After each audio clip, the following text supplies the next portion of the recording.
Thank you, Mr. Chairman. Committee members, I want to thank you for the opportunity to discuss an important tax proposal to generate revenues from licensed and regulated Internet gambling in the United States. Despite current U.S. laws aimed at preventing Internet gambling, every day millions of Americans gamble on the Internet. Prohibition hasn't prevented millions of Americans who want to gamble online from doing it. It has forced Internet gambling operators to work offshore. It has put consumers at risk, and it sends billions in dollars of revenue to other nations. Prohibition has had two major negative results.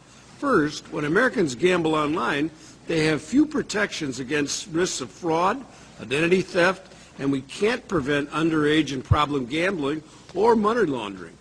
Foreign companies may be adhering to foreign laws when working in with United States customers, but they don't work under our regulations and oversight. Second, we are sending a multi-billion-dollar industry offshore and underground.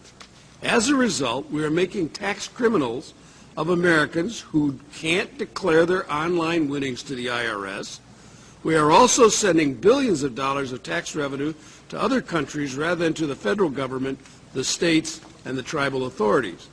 According to industry analysts, Americans have this year alone deposited $12 billion for offshore online gambling activities.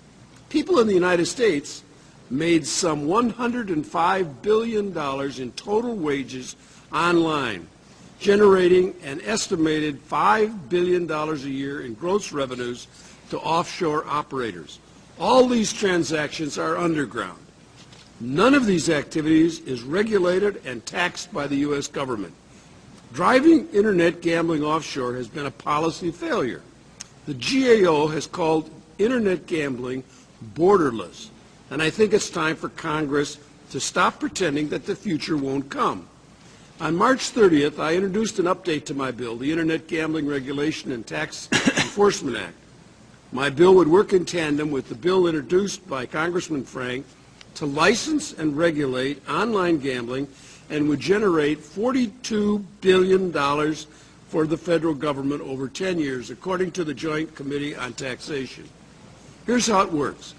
Under my bill, more than $42 billion in new federal revenues, about 57% of the total, would come from individuals who win money gambling online when they declare their winnings on their income taxes. Licensed gambling operators would be required to send the IRS and the gamblers annual 1099 IG tax forms listing their customers' net winnings or losses. The next largest chunk of revenues would come from a slightly modified existing tax law which already imposes a 1/4% tax on wagers to include all federally licensed online bets without exceptions. It would generate roughly 21% of the revenues.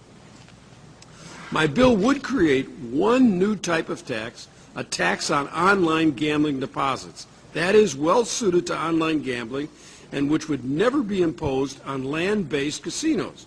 It would level the playing field between online operators and brick-and-mortar gambling operations, which are more expensive to run. The online gambling deposit would be at 2% and payable by the operator. The 2% of federal online gambling deposit tax would generate roughly 16% of the total $42 billion. And finally, my bill would generate federal revenues from a corporate income taxes paid by the licensed operators. Mr. Frank's bill would require licensed operators to have servers, corporate presence, and management in the U.S. Corporate taxes would generate about 6% of the total. My revised bill would provide revenues for states and tribes. It would allow states and tribal authorities to accept a 6% deposit tax given to them automatically every month by the operators in lieu of their imposing other taxes of their own. This deposit tax for states and tribes would be an optional, simple, and uniform way to participate. I estimate the deposit tax and existing state income taxes together would generate about $30 billion over 10 years for states and tribes. There's a lot of good things we could do with this money. Different members will have different priorities, but my top priorities will be foster kids and early child education. On any given day, there are 500,000 foster children in America, and about 150,000 of them are waiting to be adopted. They don't have fancy lobbyists to represent them, and I've made their cause my own in my subcommittee. My bill would devote 25% of the federal funds generated to programs aimed at helping these foster children age out of foster care and give states money for educational and transitional support for individuals who are opting out. My own county, King County, is having a ceremony next month, for the 130 kids who are aging out of foster care in the state of Washington with no support, no health, no housing, no food, no anything. They're just out on the street because they're now 18. My bill would also direct 0.25% to states for the arts. I helped enact a similar program in my home state of Washington. It's been very successful over the years. I intend to seek the allocation of other funds to early childhood education, a priority of the President. President Obama has been talking about an initiative for early childhood education, and there's no money for it.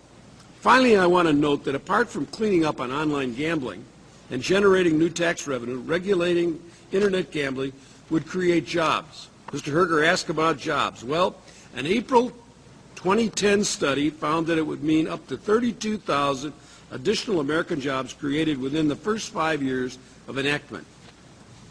In 1920, the United States embarked on what was called the noble experiment of prohibition.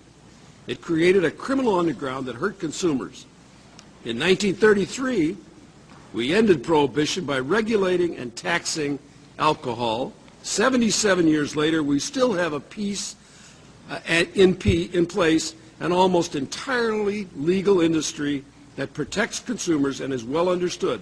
Federal taxes on alcohol will account for about $100 billion over the next 10 years. Prohibition didn't work in 1920, and it doesn't work now. Mr. Frank's bill, combined with my bill, would establish a system for regulation and taxation of online gambling similar to what the Roosevelt administration established for regulating and taxing alcohol. Regulation and taxation has proved to be a better policy for our country when it comes to alcohol, and the same is going to be true in terms of online gambling. Mr. Chairman, we have a strange example here. The rule of taxation in this committee is don't tax you, don't tax me, tax the guy behind the tree.